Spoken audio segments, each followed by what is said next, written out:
इस फिल्म के प्रायोजक हैं वस्त्र मंत्रालय भारत सरकार एवं प्रस्तुत करता है विकास आयुक्त हस्तशिल्प कार्यालय। भारत के हस्तशिल्प।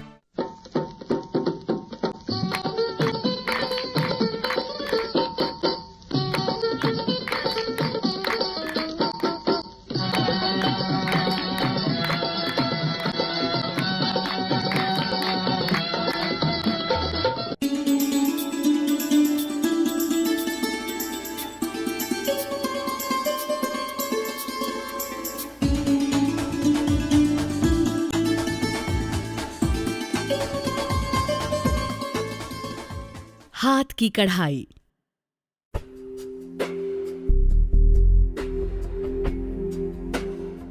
रंगीन धागों से बने ये विस्मयकारी डिजाइन एक साधारण से वस्त्र को भी भारतीय परिधानों की अमिट छाप वाली एक निराली पोशाक में बदल देते हैं। हाथ की कढ़ाई भारत की ऐसी पुरातन कला है जिसमें हर क्षेत्र का अपना अप्रतिम अंदाज झलकता है और जो सामान्य वस्त्रों को भी जादुई रूप दे देता है। फुलकारी, पंजाब, एक प्रांत जो अद्भुत वस्त्र कढ़ाई परंपरा की स्थली रहा है, जिसे फुलकारी कहा जाता है और जिसका अर्थ है फूलों की रचना। फुलकारी पंजाब की सांस्कृतिक विरासत की निशानी है और इसकी समृद्धि और वैभव की परिचायक है। हमारे जो पंजाब के लोग पाकिस्तान से आए थे ना, मुल्तान से आए हैं, तो मुल्तान का कल्चर है। सिंधी टांका हो गया, क्यों सिंध साथ लगता था, गुजरात साथ लगता था, तो ये हमारे जो टांके हैं ना मिलते जुलते हैं। गुजरात, राजस्थान, हरियाणा और पंजाब, इनकी चारों की आइटम आप देखोगे तो आपको कोई फ़र्क नहीं लगेगा फुलकारी और इसमें क्या अंतर है। फुलकारी कढ़ाई का वो रूप है जिसके डिजाइनों को रंगीन व चमकीले धागों से तैयार किया जाता है।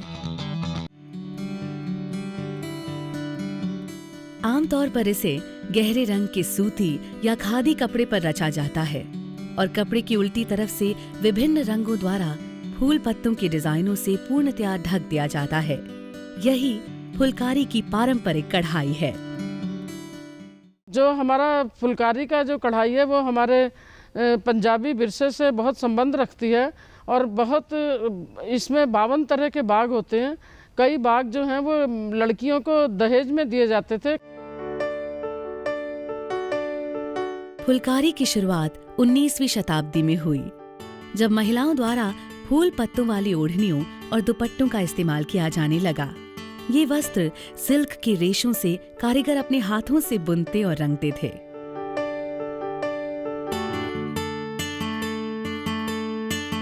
फुलकारी सिख धर्म की सांस्कृतिक विरासत से भी जुड़ी है और पवित्र गुरु ग्रंथ साहिब को इससे ढका जाता है।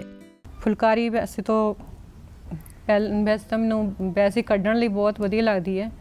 ਜਦੋਂ ਭਰੀ ਹੁੰਦੀ ਹੈ ਇੰਨੀ ਵਧੀਆ ਲੱਗਦੀ ਹੈ ਕਿ ਦਿਲ ਕਰਦਾ ਹੋਰ ਕੱਢੀਏ। ਬਹੁਤ ਦਿਲਚਸਪੀ ਮਤਲਬ ਹੈਗੀ ਹੈ ਮੈਨੂੰ ਫੁਲਕਾਰੀ ਕੱਢਣ ਵਿੱਚ। आजकल फुलकारी के विविध उपयोग देखने को मिलते हैं। ये बटुओं, फाइल फोल्डर्स, थैलों तथा अन्य उपयोगी सामान के लिए भी इस्तेमाल की जाती है और इस प्रकार अधिक से अधिक ग्राहकों को आकर्षित करती है। आज ये पंजाब की महिला शिल्पकारों के सशक्तिकरण का आधार भी बनी हुई है। हमारा फुलकारी का जो प्रोडक्ट है, जो फुलकारी बनाते हैं, जो एम्ब्रॉयडरी करते हैं, ये बिना ड्राइंग के इसकी एम्ब्रॉयडरी होती है, बिना ड्राइंग के एम्ब्रॉयडरी करती है। तो जो लेडीज़ वगैरह काम करती हैं इसको काफ़ी 15-20 दिन लग जाते हैं एक फुलकारी को वर्क करने के लिए। तो ये तकरीबन 200 साल पुराना ये फुलकारी का है। फुलकारी 200 साल पुराना है ये काम। विश्व के बाजारों में फुलकारी की बहुत मांग है, खासतौर पर मलेशिया, चीन और बहरीन आदि देशों में। जरदोजी, राजसी आन-बान वाली जरदोजी कढ़ाई की शुरुआत 12वीं शताब्दी में भारत के सल्तनत साम्राज्यों से हुई और सदियों तक लोकप्रिय रही। दुनिया के कई देशों में सराही गई जरदोजी में सोने व चांदी के धागों यानी कला बतून का इस्तेमाल होता है।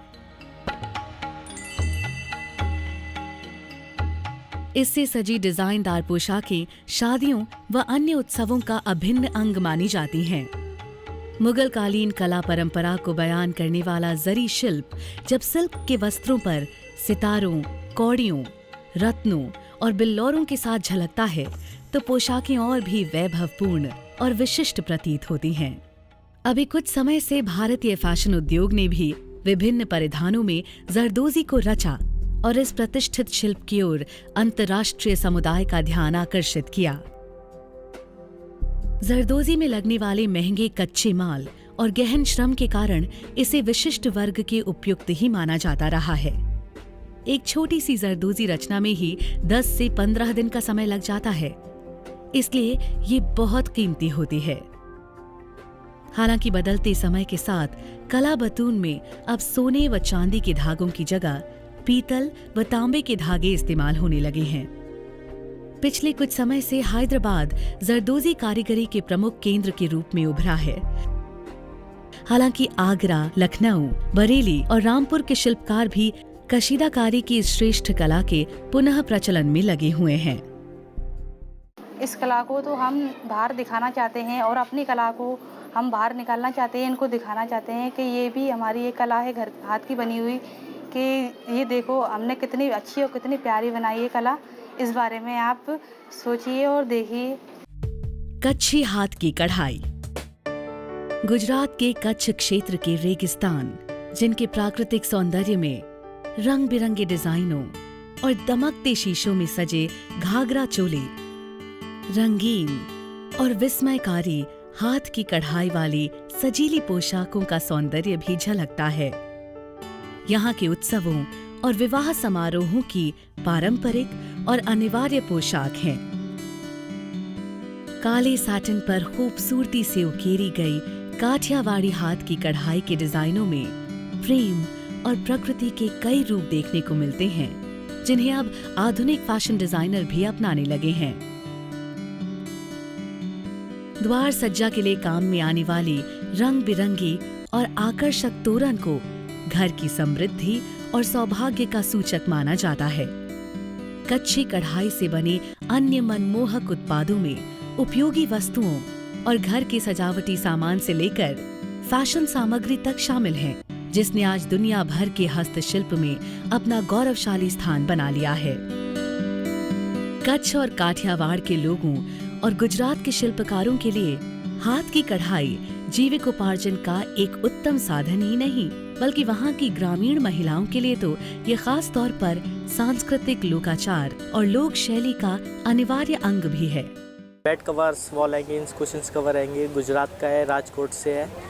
ये घर में लेडीज़ बनाती है और फिर हैंडमेड करती है घर में ही सारी लेडीज़। चिकनकारी।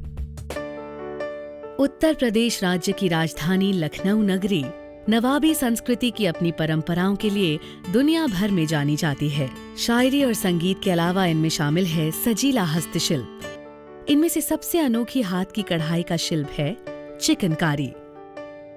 इस खूबसूरत कला में सुई और सफेद धागे से सूती, जॉर्जेट या शिफॉन के कपड़े के उल्टी तरफ कढ़ाई की जाती है, जिससे झलक उठता है कलात्मकता का महीन आकर्षण और खिल उठते हैं नवाबी चमक दमक के रंग। ये पारंपरिक फारसी कला मुगलों के साथ भारत में आई, तब मुस्लिम वेशभूषा में इसका उपयोग होता था।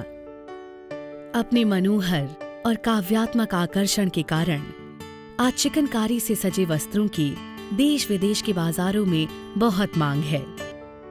चिकनकारी हमारी अमूल्य सांस्कृतिक धरोहर ही नहीं है, बल्कि भारत में शिल्पकारों के सबसे बड़े समूह यानी 2 लाख से अधिक शिल्पकारों की कमाई का जरिया भी है।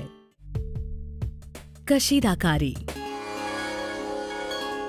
कशीदाकारी कश्मीर की खूबसूरत हाथ की कढ़ाई का एक रूप है, जो कश्मीर की तरह ही खूबसूरत और आकर्षक है। यहाँ की प्राकृतिक खूबसूरती से प्रेरणा पाकर ही कशीदाकारी में बेल बूटों, फूलों और चिनार के पत्तों के नमूने काढ़े जाते हैं। कशीदाकारी आमतौर पर सूती और ऊनी कपड़ों पर की जाती है। इसमें सुई से शॉलों और ओढ़नियों पर रंग बिरंगे टाकों का एक संसार रचा जाता है, जो इतना मन भावन बन पड़ता है कि देश विदेश के बाजारों में ये वस्त्र हाथों हाथ बिक जाते हैं। I am here to buy the saris. This is wonderful. I love the colors. They are different. Every time I come to India, I always come to Delhi Hat to shop. It has, like, the tradition. It has the culture. It's beautiful. हस्तशिल्प का सम्मान, हस्तशिल्पकारों का कल्याण।